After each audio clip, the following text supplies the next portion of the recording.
ETF index mutual funds నేర్చుకుని stock మార్కెట్లో రాణించాలనుకుంటున్నారా? వెంటనే ఈ నెంబర్కి కాల్ చేయండి. నమస్కారం, వెల్కమ్ టు సుమన్ టీవీ. ఈ క్రోధినామ సంవత్సరం ఏ రాజకీయ పార్టీకి ఎలాంటి ఫలితం ఇవ్వబోతోంది తెలుసుకుందాం. మనకు వివరించేందుకు ప్రస్తుతం మనతో పాటు ఉన్నారు ప్రముఖ జ్యోతిష్యులు, తంత్రశాస్త్ర కోవిదులు డాక్టర్ ప్రదీప్ జోషి గారు. వారితో మాట్లాడి మరిన్ని విషయాలు తెలుసుకుందాం.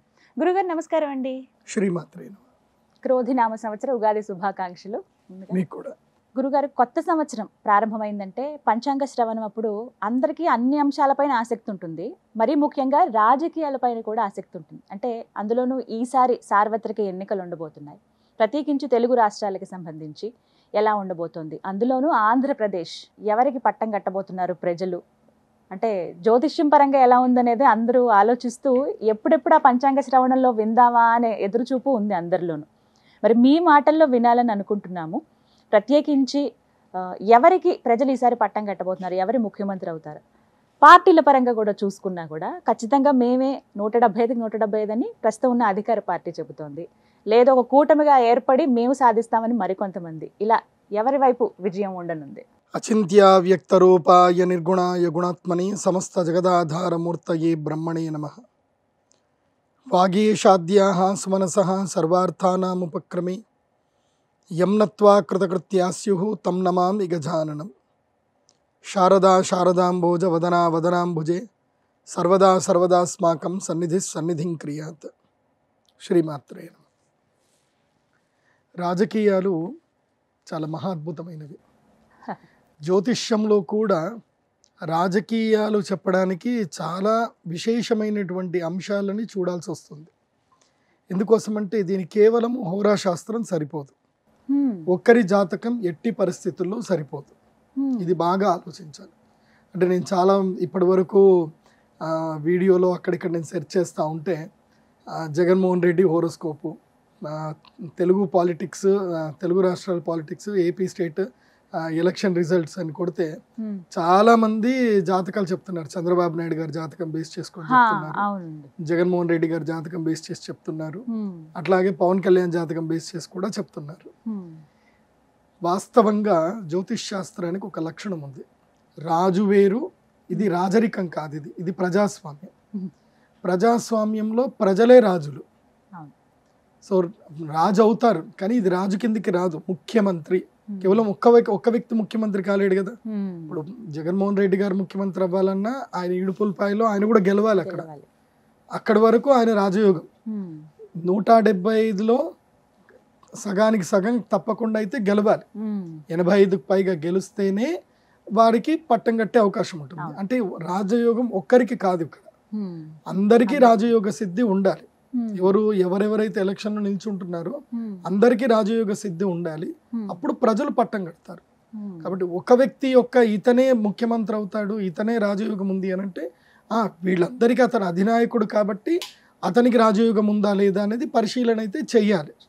కానీ మిగతా వాళ్ళందరినీ పరిశీలన చెయ్యకుండా వీరే గెలుస్తారు అని చెప్పడం మాత్రం అంత కరెక్ట్ అయితే కాదు. అంటే ఒక్కరి జాతకం చూసి చెప్పడానికి అంత అయితే కరెక్ట్ కాదు. అయితే దీనికి సంహితా శాస్త్రంలో కొన్ని విశేషణాలు చెప్తారు.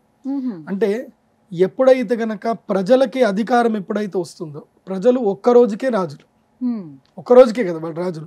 అందుకోసమే అందరు ఎలక్షన్ కాగానే ఇలా చూపిస్తారు, ఆమె ఏక్ దిన్ కా రాజా, మేము ఒక్కరోజుకే రాజులు. అంటే మొత్తం మమ్మల్ని 5 ఏళ్ళు ఎవరు పరిపాలిస్తారో అది నిర్ణయించే శక్తి మా దగ్గర ఉంది, మేము ఒక్క రోజుకి రాజు. సో ఆ ఒక్కరోజు, ఆ ఒక్క క్షణం, బటన్ నొక్కేంత క్షణమే మీరు రాజులు. ఆ తర్వాత మీ జీవితాలు వాళ్ళు నిర్ణయిస్తారు, మీ నిర్ణయాన్ని బట్టి వాళ్ళు నిర్ణయిస్తారు. ఇది సర్వసాధారణం. అయితే నేను ఇప్పుడు రాజకీయాలు పెద్దగా మాట్లాడను. కాకపోతే గతంలో జరిగినవి కొన్ని విషయాలు మనం చెప్పుకుంటూ అనుభవాలు, ఎందుకోసం అంటే గత అనుభవాలే మనకి భవిష్యత్తుకు సంబంధించిన మార్గదర్శకాలు అవుతాయి. ఇప్పుడు గతంలో గనక చూస్తే తెలుగు రాష్ట్రాలు ఒక్కటిగా ఉన్నప్పుడు, ఆంధ్రప్రదేశ్ ఒక్కటిగా ఉన్నప్పుడు ఏం జరిగింది అని అంటే, తెలంగాణ రాష్ట్రం విడిపోయింది. విడిపోయిన తర్వాత కాంగ్రెస్ పార్టీ తెలంగాణని ఇచ్చింది, కానీ కాంగ్రెస్ పార్టీ చిత్తుగా ఓడిపోయింది. ఇచ్చిందే కాంగ్రెస్ పార్టీ, అందుకు తెలంగాణ ప్రజలు వేయాలి కదా అంటే వేయలే. ఎవరికి వేశారు అంటే టీఆర్ఎస్కి వేయడం జరిగింది. ఆ తర్వాత 5 సంవత్సరాల పాలన తర్వాత నెక్స్ట్ టర్మ్కి వెళ్దామన్నప్పుడు కేసీఆర్ గారు ఏం చేశారు, ఇంకో టర్మ్ గెలవాలి అని అంటే ఆయన ఒక ఆలోచన చేశారు. అడిగారు, పండితులందరిని అడిగారు, మేము ఈ టర్మ్ కూడా గెలవాలంటే ఏం చేయాలి అని అడిగారు. అడిగితే మీరు అయ్యుత చండీ యాగం చేయండి అని చెప్పారు. కేసీఆర్ గారు అప్పుడు అయ్యుత చండీ యాగం అని చాలా అద్భుతమైన యాగం చేశారు. వాటి యొక్క ఫలితం ఏంటి? దాని ఫలితం నెక్స్ట్ టర్మ్ మళ్ళీ 5 సంవత్సరాలు ఆయన సేమ్ క్యాడర్ తోటి మళ్ళీ ఆయన ముందుకెళ్లారు. అంటే ఆ చండీ యాగం చేస్తే ఖచ్చితంగా మళ్ళీ అధికారం వస్తుందని అంటే గ్యారంటీగా వస్తుంది, అమ్మవారు ఇస్తుంది. ఎందుకు అంటే చెప్పాను కదా, ప్రజలే రాజులు ఒక్కరోజు కని చెప్పాను కదా.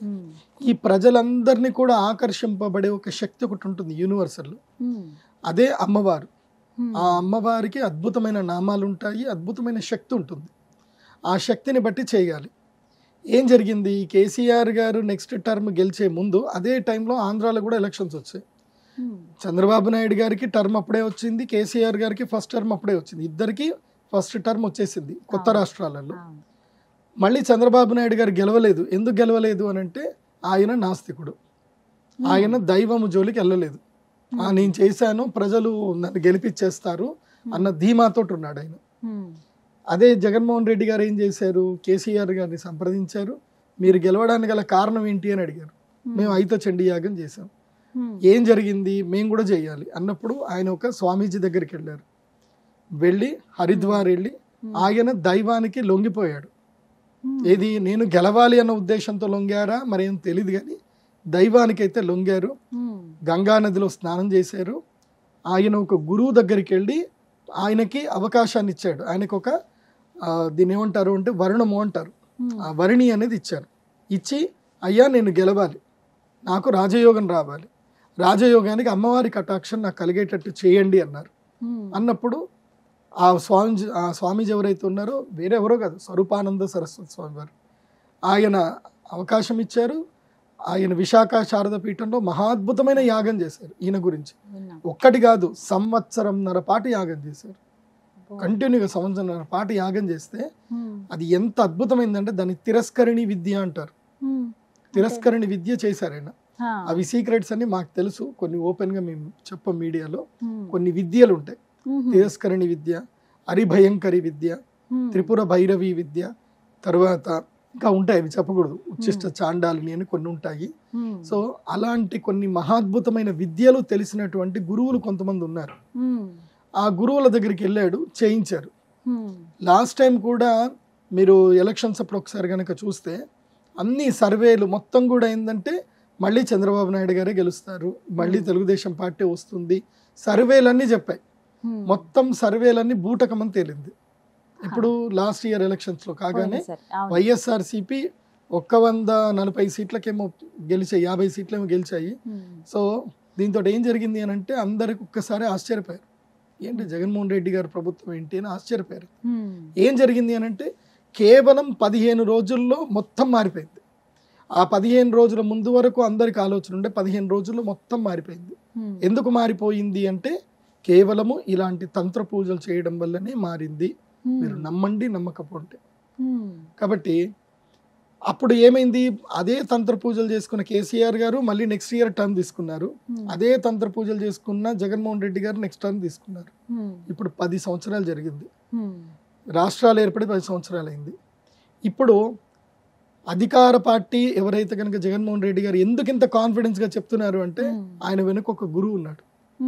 నీకెందుకు లాస్ట్ ఇయర్ చేసినట్టుగానే ఇప్పుడు చేస్తాను, నేను చేస్తాను అని చెప్తున్నాడు. వాళ్ళు చేస్తున్నారు కూడా, నాకు తెలుసు. చంద్రబాబు నాయుడు గారికి ఏ గురువు ఉన్నారు? ఇప్పుడు వారు ఎటువంటి యాగం ఏం చేయట్లేదు. ఆయన యాగాలు చేయట్లేదు, పరమనాస్తికుడు, ఆయన దేవుణ్ణి నమ్మడు.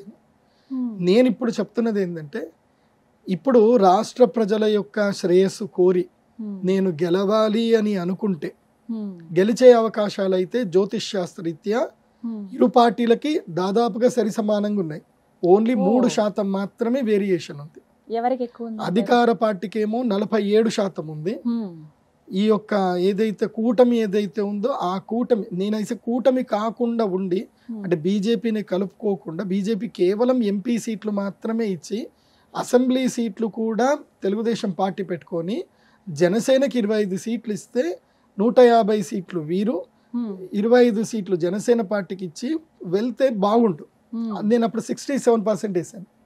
కానీ బీజేపీ ప్రభుత్వానికి ఆంధ్రప్రదేశ్లో పెద్దగా బీజేపీ అసెంబ్లీ సీట్లకు రావు, ఆ బలం లేదు. ఎందుకోసమంటే భారతీయ జనతా పార్టీకి ఒక అగ్రనాయకుడు లేడు, బలం లేదు. భారతీయ జనతా పార్టీకి భారతదేశంలో లోక్సభ సీట్ల వరకు బలం ఉంది. సో ఇప్పటికైనా మించిపోయింది లేదు. భారతీయ జనతా పార్టీ తోటి మాట్లాడి ఇంకో 2 లోక్సభ సీట్లు కావాలంటే వదులుకోండి. ఆ 10 అసెంబ్లీ సీట్లు చంద్రబాబు నాయుడు గారు మీరు రిటర్న్ తీసుకోండి. ఇప్పుడు 10 బీజేపీకి ఇచ్చారు, భారతీయ జనతా పార్టీకి ఇచ్చారు, 25 జనసేనకి ఇచ్చారు, అంటే 35 ఇక్కడికి వెళ్ళిపోయి 175లో 30 వెళ్ళిపోయిన తర్వాత 140 ఉన్నాయి. ఈ 140లో కూడా దాదాపుగా 50 కూడా వీక్ పాయింట్సే ఉన్నాయి. అంటే వీక్ ఏవైతే చాలా గెలవలేని పరిస్థితిలో ఉన్నవి కొన్ని ఉన్నాయి. అంటే ఇది ఇక్కడికి నేను ఉగాది పంచాంగ శ్రవణం చెప్పే సమయానికి 67 చెప్పాను, 67 చెప్పి 43 వరకు చెప్పాను. కానీ ఇప్పుడు ఏమైపోయింది అని అంటే టర్న్ అయింది. ఎందుకోసం అంటే మీరు ఎవరెవరికైతే ఇప్పుడు ఉదాహరణకి ఆదోనిలో భారతీయ జనతా పార్టీకి ఇచ్చారు, అక్కడ గెలవదు. నేను ఖచ్చితంగా చెప్తున్నా. ఎందుకోసం అంటే అక్కడ పరిస్థితులు నాకు తెలుసు. అక్కడ భారతీయ జనతా పార్టీ గెలవదు. కొన్ని ప్లేస్లో కూడా భారతీయ జనతా పార్టీ గెలవదు. సో జనసేనలో కూడా వస్తే కేవలము 12 నుంచి 8-12 సీట్లు మాత్రమే జనసేన గెలవగలుగుతుంది. మరి తెలుగుదేశం పార్టీ ఎన్ని గెలవాలి? వారి లోపల 53% వేసుకున్న 83 సీట్ల కన్నా 80 లోపలనే గెలవగలుగుతారు. సో ఇప్పుడు టఫ్ వార్ అనేది ఉంది. ఇప్పుడు టఫ్ వార్ ఉన్నప్పుడు ఎవరి బలం కావాలి అని అంటే దైవ బలం కావాలి. దైవ బలమే నిర్ణయిస్తుంది. ఇప్పుడు ఈ ఎలక్షన్ ఏంది, దైవ బలమే నిర్ణయిస్తుంది. ఎందుకోసం అంటే ఒక చిన్న ఉదాహరణ, నేను నా ఎంప్లాయీస్ తోటే మాట్లాడుతున్నాను. అమ్మ ఈసారి మీరు ఎవరు కోటేద్దాం అనుకుంటున్నారు అన్నారు. అంటే గురుగారు నేనైతే తెలుగుదేశంకే వేస్తాను అని అన్నారు. ఎందుకమ్మా అంటే రోడ్లు బాగలేవు, ఏం లేవు, ఏ ప్రాజెక్ట్ లేవు అని ఒక అమ్మాయి. సరే బాబు. ఇంకొక అమ్మాయిని అడిగా, నువ్వు ఎవరికి కోటేస్తావు అమ్మంటే మాకెవరితో సంబంధం లేదు గురుగారు, మాకు నెలకి మా అమ్మకి డబ్బులు వస్తున్నాయి, మా నాన్నమ్మకి డబ్బులు వస్తున్నాయి, మా తాతయ్యకి డబ్బులు వస్తున్నాయి, మా నాన్నగారికి డబ్బులు వస్తున్నాయి, మా అందరి అకౌంట్లో డబ్బులు పడుతున్నాయి, మేము జగన్మోహన్ రెడ్డి గారికే వేస్తాం, మేము వేరే ఎవరికి వెయ్యము, మేము వైసీపీకే వేస్తాం అని అంటున్నారు. సో ఎవరి వాదనలు వాళ్ళకు ఉన్నాయి. ఒకళ్ళని అడిగాను మీరెవరికి వేస్తారు అని అడిగితే మా కులపోలకి ఈసారి సీట్ ఇవ్వలేదు, మేము మా కులపోలకి వేస్తాము అని ఒకళ్ళు అంటున్నారు. అంటే ఈ కులము అంటే చాలా వేరియేషన్స్ ఉంటాయి, ఎవరెవరి ఆలోచనలు ఎవరెవరి విధానాలు ఉంటాయి. కానీ వీళ్ళందరినీ నిర్ణయించే శక్తి ఒక్కరికే ఉంటుంది, అది ప్రకృతికి ఉంటుంది, అమ్మవారికి ఉంటుంది. ఎందుకోసం అంటే ఓటేసే టైంకి వాళ్ళ ఆలోచన విధానం మారాలి అని అంటే ఇవేవి పనిచేయవు, మీడియా పనిచేయవు, డబ్బులు పనిచేయవు. ఎందుకోసం అంటే కేవలం ఒక 15% ఓట్లేసే జనాలు ఉంటారు. ఆ 15% ఓటేసే జనాలు దైవ బలం రీత్యానే వాళ్ళు ఓట్లేస్తారు, వాళ్ళే మార్చేది. ఎందుకోసం అంటే ఏ పార్టీకైనా సరే 15% ఓట్ బ్యాంక్ ఉంటుంది, పక్కా ఉంటుంది. వాళ్ళ పార్టీ పేరు చెప్పుకొని అక్కడ నిల్చున్నది ఎవరు అని చూడరు, కళ్ళు మూసుకొని మాకు అదే గుర్తయ్యాలి అని చెప్పి ఉంటారు. ఆ 15% ఓట్లు ఏ పార్టీకైనా ఉంటారు. రిమైనింగ్ లబ్ధి పొందిన వాళ్ళు ఉంటారు. ఇప్పుడు అధికార పార్టీ ఉంది కాబట్టి లబ్ధి పొందిన వాళ్ళు వీళ్ళకి ఎక్కువగానే ఉంటారు. అంటే వైఎస్ఆర్సీపీ వాళ్ళకి 27% ఎట్లాగో ఉన్నాయి ఓట్లు, ఒక్క 15% ఓట్లలోనే తేడా ఉంది. అది జరగాలి అనంటే నేను చెప్పిన పరిహారాలు గౌరవనీయులైనటువంటి భవిష్యత్తులో ముఖ్యమంత్రి కావాలి అనుకుంటే చంద్రబాబు నాయుడు గారికి నేను మీకు చెప్పే ఏంటంటే మీ టోటల్ పార్టీ క్యాడర్ని మొత్తం కూడా పిలిపించుకొని నేను చెప్పే విధానంలో ఒక యాగం చేయించండి. ఆ యాగం ఎలా ఉండాలి అంటే 360 గజాలు ఇంటూ 360 గజాల స్థలములో అతిపెద్దనైనటువంటి సుమేరు శ్రీచక్రం అనేది వెయ్యాలి, మహాశ్రీచక్రం అనేది వెయ్యాలి. దానికి 108 అష్టోత్తర శత దళములు ఉండాలి. ఆ అష్టోత్తర శత దళములో 10 రోజుల పాటు యాగము జరగాలి. అందులోపల 108 సీట్లు మీకు వస్తాయి అని నాకైతే అనిపిస్తుంది.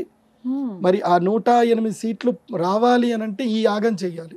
ఆ 108 దళములలో 108 యజ్ఞకుండములు ఏర్పాటు చేసి మీ పార్టీకి సంబంధించినటువంటి బీజేపీ పార్టీకి సంబంధించి జనసేన ఎవరెవరైతే ఎమ్మెల్యే క్యాండిడేట్స్ ఉన్నారో, ఎవరైతే ఎంపీ క్యాండిడేట్స్ ఉన్నారో వాళ్ళందరినీ ఒక రోజు వచ్చి మేము చేసేటువంటి యాగం లోపల కూర్చోపెట్టండి. ఆ యాగంలో కూర్చోపెట్టి 10 రోజులు ఎప్పటి నుంచి ఎప్పటి వరకు చేయాలి, దీనికి కూడా టైం చెప్తున్నాను. ఎందుకోసం టైం ఉంటుంది, ముహూర్తం ఉంటుంది. ముహూర్తం లేకపోతే ఏది జరగదు.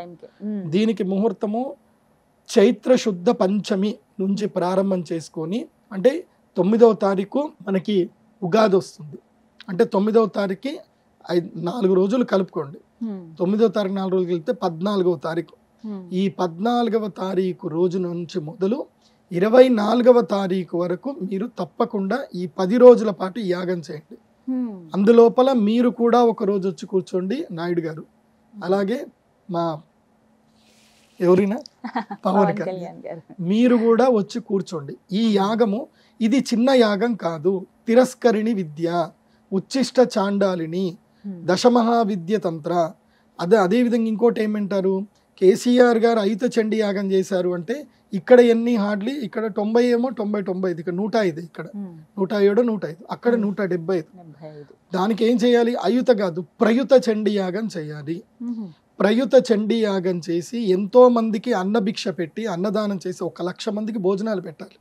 1,00,000 మందికి తక్కువలో తక్కువ 1,00,000 మందికి భోజనాలు పెట్టాలి. అలా చేసి మహాచండీ యాగం గనక చేయగలిగితే మీరు గెలుస్తారు. లేదంటే ఖచ్చితంగా ఒకవేళ నేను చెప్పినట్టుగా ఈ యాగం చేసి గెలవలేదనుకోండి, యాగానికి ఎంత ఖర్చు అయిందో నేను మొత్తం రిటర్న్ ఇచ్చేస్తాను. నేను చెక్ ఇచ్చి మరి బాండ్ రాసిస్తాను. నేను అడ్వాన్స్గానే చెక్ ఇచ్చి బాండ్ ఇచ్చి మీరు ఈ యాగం చేయండి, మీరు గెలవలేదు, మీకు యాగానికి ఎంత ఖర్చు అయిందో అంత డబ్బులు నేను రిటర్న్ ఇస్తాను. సో ఖర్చు బాగానే అవుతుంది. ఎందుకోసం అంటే అందరికీ భోజనాలు పెట్టాలి, బ్రాహ్మణులందరికీ వస్త్రదానం చేయాలి, హవిస్సు నివేదన చేయాలి, ఎన్నో రకాలైనటువంటి యజ్ఞ ద్రవ్యాలు తీసుకొని రావాలి, చాలా అద్భుతంగా చేయాలి. మరి ఈ యాగం ఎక్కడ చేస్తే మంచిది అంటారు గురువు గారు? ఈ యాగము చేస్తే తిరుపతిలో చేయాలి. తిరుపతి అంటే అది మహాపుణ్యక్షేత్రము. ఆ వెంకటేశ్వర స్వామి నిర్ణయిస్తాడు. ఎందుకోసమంటే ఈ 5 సంవత్సరాలు ఏం జరిగిందో ఆయనకు ఒక్కడికే తెలుసు, ఇంకెవరికి తెలియదు. కాబట్టి వెంకటేశ్వర స్వామి నిర్ణయిస్తారు. కాబట్టి తిరుపతిలో అయినా చేయండి. లేకపోతే విజయవాడ దుర్గా అమ్మవారు, కనకదుర్గా అమ్మవారు ఉన్నారు. ఆ కనకదుర్గా అమ్మవారి సన్నిధానంలో విజయవాడలో కృష్ణానది తీరంలో అయినా చేయండి. ఈ 2 ప్రదేశాలే ఉత్కృష్టమైనటువంటి స్థానాలు. ఎందుకోసమంటే ఆంధ్రప్రదేశ్లో అత్యంత ఉత్కృష్టమైనటువంటి శ్రేష్టమైన కలౌ చండీ వినాయకం అంటారు. కలికాలంలో చండీ మరియు వినాయకుడు, అదేవిధంగా కలౌ వెంకటనాయక అంటారు. కలికాలంలో ఆ వెంకటేశ్వర స్వామి. కాబట్టి అయితే వెంకటేశ్వర స్వామి సన్నిధానంలో చేయండి. లేకపోతే కనుక విజయవాడలో అదే అమరావతిలో అదే కృష్ణానది తీరంలో చేయండి. అమరావతి రైతులైతే మేము రేపే మా మొత్తం భూమి అంతా చదును చేసి ఇచ్చేస్తామని 2 రోజుల్లో రెడీ అంటారు వాళ్ళు. ఎందుకోసం అంటే వాళ్ళ బాధలు వాళ్ళకు ఉన్నాయి. వాళ్ళు మీరు యాగం చేయండి గురువుగారు అంటే నాకు తెలిసిన అమరావతిలో చాలా మంది ఉన్నారు. వాళ్ళు అన్నారు మీరు యాగం చేస్తాను అంటే గురుగారు మా 100 ఎకరాలు మొత్తం కూడా మేమే రేపే ఒక్క రోజులోనే మొత్తం చదును చేసి మీకు ఇచ్చేస్తాము, యాగం చేయండి గురుగారు, మా బాధలు తీర్చండి, మా మొత్తం మా భూములన్నీ ఇక్కడ అంటగట్టుకుపోయాయని వాళ్ళు కూడా అన్నారు. కాబట్టి నేను చెప్పేది ఏంటంటే ఇప్పుడు నేను లాస్ట్ ఇయర్ కూడా సేమ్ ఇదే జరిగింది సిచ్యువేషన్లో. కాకపోతే మీడియాలో ఎందుకు చెప్పడం అని నేను చెప్పలే. లాస్ట్ టైం కరెక్ట్గా ఎలక్షన్కి ముందు నేను యనమల రామకృష్ణుడి గారికి ఫోన్ చేసి మరీ చెప్పాను, అయ్యా మీరు ఫైనాన్స్ మినిస్టర్గా ఉన్నారు, నెక్స్ట్ టర్మ్ గెలవలేకపోతున్నారు, ఎందుకోసమంటే మహాద్భుతమైన యాగాలు జరుగుతున్నాయి, ప్రజలు ఇలా టర్న్ అయిపోతారు, ఈసారి కూడా మళ్ళీ అవే అవకాశాలు ఉన్నాయి, జాగ్రత్త పడండి అంటే ఆయన ఒక్కటే మాట, పెద్ద ఆయన మా మాట వినడండి గురుగారు, మీరు చెప్పారు సంతోషమే కానీ ఆయన మా మాట వినరు కదా అని చెప్పేసి అన్నాడు. సో నేను ఇప్పుడు చెప్పేది ఏంటంటే ఇప్పుడు ఇది అందరికీ చెప్తున్నాను, ఎందుకోసమంటే పరిహారం చేయాలి. ఎందుకోసమంటే చంద్రబాబు నాయుడు గారు ఒక్కో కుప్పంలో గెలిస్తే సరిపోదు, మిగతా వాళ్ళందరూ గెలవాలి, అందరూ గెలిస్తేనే ఆయన ముఖ్యమంత్రి అవుతాడు. ఆయనతో పాటు ఇంకో 20 మంది గెలిచారనుకోండి, ఈసారి అసెంబ్లీలో ఏం జరిగింది, ఆయన కంటతడి పెట్టారు, ఆల్రెడీ జైలుకి వెళ్ళారు. ఇప్పుడు చంద్రబాబు నాయుడు గారి పర్సనల్ జాతకం కనుక నేను అబ్జర్వేషన్ చేస్తే ఆయనకి ఇప్పుడు రాజయోగం లోపల కొన్ని అద్భుతాలు జరిగే అవకాశం ఉంది. ఇప్పుడు మే 5వ తారీఖు నుంచి, మే 5 తర్వాత గురుగ్రహం మారుతున్నాడు, మే 1కి గురుగ్రహం మారుతున్నాడు. కాబట్టి మే 5 వరకే నాకు అవకాశాలు ఉన్నాయి. మే 5 వరకు మాత్రమే ధనస్సు రాశికి యోగం ఉంది. మే 5 దాటిన తర్వాత యోగం లేదు, పోతుంది. ఆ 5 తర్వాత 7 రోజులు చాలు, 5వ తారీఖు నుంచి 13వ తారీఖు వరకు 7 రోజుల సమయం. ఈ 7 రోజులు 10 రోజుల్లో కథం మొత్తం మారిపోతుంది. చూడండి, మీరు ఎంత అనుకున్నా ఏదనుకున్నా మీ అంచనాలన్నీ మీరిపోయి లాస్ట్కి అందరు మళ్ళీ వైఎస్ఆర్సీపీ ఓట్లు వేయడానికి వెళ్ళిపోతారు. ఆ 10 రోజుల తీరు తెన్నుని మీరు మార్చాలి అని అంటే మీరు ఇప్పుడు నేను చెప్పినటువంటి ఈ ప్రయుత చండీ యాగ ప్రయుక్త దశమహావిద్య తంత్రము చేయండి. నా దగ్గర కేరళ నంబూద్రిలు ఉన్నారు, మహాద్భుతమైన శక్తి సంపన్నుల గురువులు ఉన్నారు, చేయించే శక్తి నాకుంది. మీరు నమ్మితే చేయించుకోండి, కానీ మీరు బాగుపడాలి అనేది ఎందుకోసమంటే ఇది లాస్ట్ టర్మ్ ఇంకా చంద్రబాబు నాయుడు గారికి. ఇప్పుడు ఆయన ముఖ్యమంత్రి అయ్యారా, భవిష్యత్తులో ఆయన కంటిన్యూ అవుతారు.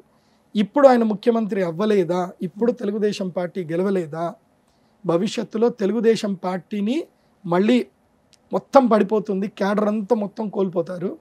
మళ్ళీ 10 సంవత్సరాల తర్వాత ఒక వ్యక్తి ఉన్నారు, అది ఎవరో అందరికీ తెలుసు, ఆయన మళ్ళీ వస్తారు. మా తాతగారి పార్టీ అని ఆయన వస్తాడు, ఆయన లేపుతాడు. అప్పటిదాకా ఇంకా ఈ పార్టీని లేపలేవారు ఎవ్వరు ఉండరు. అంటే నారా లోకేష్ గారు, నారా లోకేష్ గారి అసలు రాజయోగమే లేదు, ఆయన ముఖ్యమంత్రి అయ్యే అవకాశమే లేదు. నేను ఆయన చూశాను, ఆయన సాముద్రిక లక్షణాలు చూశాను, ఆయన యొక్క నడక లక్షణాలు చూశాను, ఆయన విశుద్ధి చక్రం యాక్టివ్గా లేదు. ఒక్కటి గుర్తుపెట్టుకోండి, రాజకీయంలో ఎవరైనా బయట పైకి రావాలి అని అంటే వాళ్ళకి విశుద్ధి చక్రం బాగా గట్టిగా ఉండాలి. నందమూరి బాలకృష్ణ గారు, ఆయన కూడా లేదు రాజయోగం, ఆయన ఏ అవకాశాలు లేవు. ఉంది ఒక్క ఆయనకి, ఆ మనవడికి మాత్రమే రాజయోగం ఉంది. కాకపోతే ఆ మనవడు ఇంకా 10 ఏళ్ల దాకా మాట్లాడు. ఆ 10 ఏళ్ల తర్వాత ఆయన వస్తాడు. ఎప్పటి వరకైతే ఈయన గారు ఉంటారో అప్పటి వరకు ఆయన రాడు.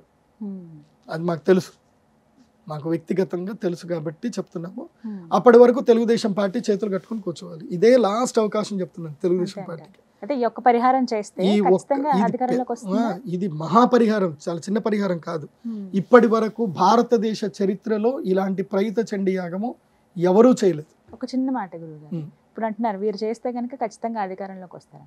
ఆల్రెడీ వేరే పార్టీ వాళ్ళు యాగాలు చేస్తున్నారు కదా, మరి వారి పరిస్థితి, వాళ్ళు ఎందుకు గెలవరు? వాళ్ళు ఎందుకోసం అంటే ప్రతి ఒక్కదానికి ఒక శక్తి ఉంటుంది. ఇప్పుడు టగ్ ఆఫ్ వార్ అన్నప్పుడు బలం అనేది ఉంటుంది కదా, ఎవరు ఎక్కువ బలం పెట్టారు అనేది ఉంటుంది. ఇప్పుడు మేము యాగం చేస్తున్నాం, వాళ్ళు చేసే యాగం ఏంటంటే ఇండివిజువల్గా ఒక్కొక్క అయ్యగారిని కూర్చోబెట్టి ఏం చేస్తున్నారంటే వాళ్ళు ఒక మండపంలో ఇండివిజువల్గా చేస్తున్నారు. అంటే స్క్వేర్గా హోమకుండాలు పెట్టుకొని వాళ్ళు ఇండివిజువల్గా చేస్తున్నారు. నేను అలా కాదు, నేను ఒక సుదర్శన చక్రం తయారు చేస్తాను, ఒక మండలం తయారు చేస్తాను. ఆ మండలము లోపల 108 దళాలు ఉంటాయి. వాళ్ళు చేస్తున్నది కేవలము రాజమాతంగి మాత్రమే. వాళ్ళు చేస్తున్నది ఏందో మొత్తం నాకు తెలుసు. దానికి తిరస్కరణి విద్య చేయాలి, హరిభయంకరి విద్య చేయాలి, త్రిపుర భైరవి తంత్రం చేయాలి. అదేవిధంగా రక్తాక్షి భైరవి ఉంటుంది, ధూమావతి ఉంటుంది, ఉచ్చిష్ట చాండాలిని ఉంటుంది, తర్వాత చిన్నమస్తా ఉంటుంది, బగళాముఖి ఉంటుంది, భువనేశ్వరి ఉంటుంది, రాజరాజేశ్వరి ఉంటుంది. ఇలా తంత్రాలు, చాలా మహాద్భుతమైన తంత్రాలు ఉంటాయి. ఇవన్నీ కూడా మనకి రావణ సంహితలో, తర్వాత కౌళాచార తంత్రం అని ఒకటి ఉంటుంది, తర్వాత రుద్రయామల తంత్రం ఉంటుంది. ఇవన్నీ నేను క్షుణ్ణంగా చదివిన వ్యక్తిగా చెప్తున్నాను. నేను ఈసారి ఇది అందరు కూడా తెలుగుదేశం పార్టీ వాళ్ళందరికీ కూడా ఎవరైతే కార్యకర్తలు ఉన్నారో ఈ వీడియో మీ అందరికీ ఒక అల్టిమేటం అనుకోండి. ఈ వీడియో మీ జీవితాలకి ఒక కనువిప్పు అనుకోండి. ఎందుకోసం అంటే ఇప్పటి వరకు మేము ఎన్నో వార్తలు చూసాము, ఎన్నో కష్టాలు పడ్డారు, ఎంతో మంది జైల్లోకి వెళ్ళారు. ఒక ఆయన పాపం ఆయనకి పైల్స్ ఉన్నాయని చెప్పిన, ఆయనకి ఆపరేషన్ అయిందని చెప్పిన అనుకున్న ఆయన అరెస్ట్ చేశారు. మీ నాయకుడినే అరెస్ట్ చేశారు. మీ నాయకుడిని అరెస్ట్ చేసినప్పుడు 53 రోజులు స్తబ్దత అయిపోయింది మొత్తం కూడా.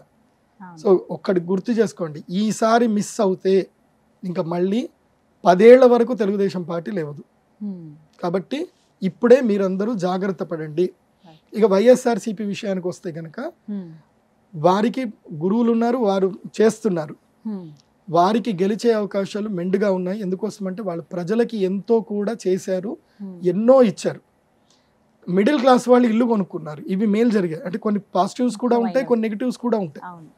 ఎందుకోసం అంటే జగన్మోహన్ రెడ్డి గారి గవర్నమెంట్ వాళ్ళు చేసినటువంటి పథకాలు కానివ్వండి, ఇప్పుడు భవిష్యత్తులో ఇచ్చే పథకాలకు కూడా ప్రజలు ఆకర్షితులు అవ్వచ్చు, అయ్యే అవకాశాలు కూడా ఉన్నాయి. నేను చెప్తున్నా కదా, ఒక ఇంట్లో 4గురికి డబ్బులు పడుతున్నాయి, ఒక్కళ్ళకి కాదు 4. ఒక 2 ముసలోళ్ళు ఉన్నారు, వాళ్ళకి పెన్షన్ రావాల్సిందే కదా, సో వాళ్ళకి పడుతున్నాయి. ఇంకో వితంతు పెన్షన్లని అవన్నీ ఇవన్నీ ఎంతో ఇస్తున్నారు, అందరికి డబ్బులు పంచుతున్నారు. సో దాంట్లో మైనస్లు ఉన్నాయి, ప్లస్లు ఉన్నాయి. సో నేను మైనస్లు నాకు చెప్పాల్సిన అవసరం లేదు, ప్రజలకు ఆల్రెడీ తెలుసు. ఎందుకోసం అంటే నేను అందరికీ ప్లస్లే చెప్తాను, మైనస్లు నేను చెప్పాల్సిన అవసరం లేదు. ఎందుకోసం అంటే నాకు నెగిటివ్స్ వద్దు, అందరూ బాగుండాలి అనేది నా ఆలోచన. కాబట్టి గెలవాలి అనుకుంటే ఈ పని చేయండి. మళ్ళీ జగన్మోహన్ రెడ్డి గారు గెలవాలి అనుకుంటే మీకు కూడా చెప్తున్నాను, మీరు కూడా ఏదైతే విద్య చేస్తున్నారో అందులోపల కొన్ని లోటుబాట్లు జరుగుతున్నాయి. ఆ మధ్య మీ గురువుని మీరు బాగా తిట్టారు, సింహాచలం వెళ్ళినప్పుడు మీ గురువు గారిని బెదిరించారు, గురువు ఇప్పుడు బాధపడుతున్నాడు, అది కూడా మాకు తెలుసు. సింహాచలంలో ఆయన అక్షయ తృతీయ రోజు లాస్ట్ ఇయర్ వెళ్ళినప్పుడు ఆయన్ని బెదిరించారు. మీరు అట్లా మాట్లాడతారు అని అంటే పొద్దున ఒకటి మాట్లాడి మళ్ళీ సాయంత్రం ఒకటి మాట్లాడాడు. సో ఇవన్నీ జరుగుతున్నాయి కాబట్టి మీ గురువుని తప్పకుండా ఆశీర్వాదం తీసుకోండి. ఎందుకోసం అంటే నేను చూసాం, మీ గురువుని ఒక స్టేజ్ మీదకి తీసుకొచ్చారు, మీరు కేసీఆర్ గారు ఇద్దరు కూడా కూర్చున్నారు, ఆ గురువుని సన్మానించారు. ఎవరైతే ఉత్తరాధికారి ఉన్నారో ఆయనకి చక్కగా స్వర్ణ కిరీటం పట్టాభిషేకం కూడా చేశారు. ఇవన్నీ మేము కళ్ళారా చూసాం. కానీ గురువు అనుగ్రహం లేకపోతే ఎవరు గెలవలేరు. కాబట్టి గురువు అనుగ్రహాన్ని మీరు కూడా పొందండి. మీకు కూడా కావాలంటే మేము మంచి యాగాలు చేయిస్తాము, మీరు బాగుపడాలి, మీ వల్ల ప్రజలు కూడా బాగుపడాలి. సో మేము అందరి బాగు కోరుతున్నాము. కాకపోతే ఎవరెవరికి ఏం జరగాలనేది మీకు క్లియర్గా చెప్పాం కాబట్టి. కానీ ఇప్పుడు కూడా జగన్మోహన్ రెడ్డి గారు ఇప్పుడు ఒకవేళ ఓడిపోయినా సరే ఆయన మళ్ళీ 5 ఏళ్ళకి గెలుస్తారు. ఆయన జాతకంలో బలమైన రాజయోగం ఉంది. ఆయన తగ్గేదే లేదు, మాట తప్పేదే లేదు, మడం తిప్పలేదు అంటాడు కాబట్టి ఆయనకైతే బలం ఉంది. కాకపోతే ఒకటి ఏంటంటే అహంకారం. మనుషులకి ఏది వచ్చినా అహంకారం రాకూడదు. వాళ్ళ క్యాడర్లో కొంతమందికి అహంకారం ఉంది. ప్రజలకి తగ్గేవాడే కావాలి కానీ ఇలా ఉండేవాడు నచ్చడు, ప్రజలకి నచ్చడు. ఇప్పుడు మనకి సినిమా ఇండస్ట్రీలో చూసుకున్నా మోహన్ బాబు గారు ఎన్నో సినిమాలు చేశారు, ఆయనకి ఎన్నో ఆస్తులు ఉన్నాయి, ఒక స్కూల్ కట్టారు, ఎంతో చేశారు. చిరంజీవి గారు కూడా మహాద్భుతమైన వ్యక్తి. కానీ మోహన్ బాబు గారికి అహంకారంగా మాట్లాడతారు కాబట్టి ఆయనకి ఫాలోయింగ్ తక్కువ. చిరంజీవి గారు, మెగాస్టార్ చిరంజీవి గారు, ఆయన ఎంత గొప్ప స్థాయిలో ఉన్నా అందరినీ ప్రేమగా ఆయన వినమ్రపూర్వకంగా మాట్లాడతారు. అందుకే ఆయనకి ఫ్యాన్స్ ఎక్కువ. అహంకారం ఉండకూడదు, మనిషికి ఏమున్నా అహంకారం ఉండకూడదు. అహంకారం ఉంటే మనిషిని ఎవ్వరు కూడా లెక్క చేయరు. సో మీ క్యాడర్కి చెప్పండి, అహంకారం తగ్గించుకోమని చెప్పండి, ప్రజలతో వినయంగా ప్రేమగా మాట్లాడమని చెప్పండి. మళ్ళీ మీరు కూడా గెలిచే అవకాశాలు ఉన్నాయి. కేవలం 47% వైఎస్ఆర్సీపీ, 53% కూటమి. నేను 140 సీట్లకే మాట్లాడుతున్నా, 35 సీట్లు మాట్లాడట్లేదు. 140 వర్సెస్ 140. మిగతా ఏవైతే 35 సీట్లు ఏవైతే ఉన్నాయో అవి పోయినట్టే. అంటే ఇంక్లూడింగ్ తెలుగుదేశం పార్టీ వాళ్ళకి ఒక 30 సీట్లు పోతాయి, ఇందులోపల నుంచి ఒక 25 సీట్లు పోతాయి. 55 సీట్లు అయితే కన్ఫామ్గా పోతాయి, రావు. వైఎస్ఆర్సీపీకి అయితే 55 అయితే కన్ఫామ్ ఉన్నాయి, 70 వరకు కన్ఫామ్ ఉన్నాయి. వచ్చేది ఓన్లీ 10 సీట్లే. కాబట్టి నేను మళ్ళీ ఇంకో విషయం చెప్తున్నాను, మళ్ళీ వినండి. తెలుగుదేశం పార్టీ అధినాయకులు ఇంకొక 2 ఎంపీ సీట్లు కావాలంటే బీజేపీకి ఇచ్చేసి ఆ 10 అసెంబ్లీ సీట్లు వెనక్కి తీసుకోండి. ఇది నేను ఇచ్చే సలహా. ఇలా ఉండబోతుంది. ఒక పిక్చర్ లాగైతే చూపించారు, కానీ చూద్దాం ఏం జరుగుతుందో, ప్రజలు ఎటువైపు మొగ్గు చూపుతారో. మీరు అన్నట్టుగా ఆ యాగం, ఆ మహాపరిష్కారం చేసుకుంటే ఖచ్చితంగా తప్పకుండా చేయండి. దానికి ఇంకొక 4-5 రోజులు మాత్రమే అవకాశం ఉంది. సూర్యగ్రహణం లోపలని నిర్ణయం చేసుకోండి. సూర్యగ్రహణం అయిన నెక్స్ట్ రోజు ఇందుకోసం అంటే చంద్రబాబు నాయుడు గారి జాతకంలో రాహు ఏకాదశ స్థానంలో, రవి ఉచ్చంలో ఉన్నాడు. ఆయనకి సూర్యగ్రహణ ప్రభావం విపరీతంగా పడుతుంది, అనారోగ్యం కూడా గురయ్యే అవకాశాలు ఉంటాయి. సో ఇవి జరుగుతాయి, జాగ్రత్త పడండి. సూర్యగ్రహణం లోపల నిర్ణయం తీసుకోండి, 8వ తారీఖు లోపల నిర్ణయం తీసుకోండి. 5 రోజుల్లో ఏ మండపాలు వేసుకోవాలో అవన్నీ మేము చూసుకుంటాం. నిర్ణయం ఇప్పుడు మీదే. శుభ ఫలితం పొందాలంటే ఈ పరిహారం చేసి ఇంతే చేయండి. చక్కగా వినిచారు గురుగారు. నమస్కారం అండి. శ్రీమాత్రే. సుమన్ టీవీలో మీ పర్సనల్ అండ్ బిజినెస్ ప్రమోషన్స్ కోసం కింది నెంబర్కి కాంటాక్ట్ చేయండి.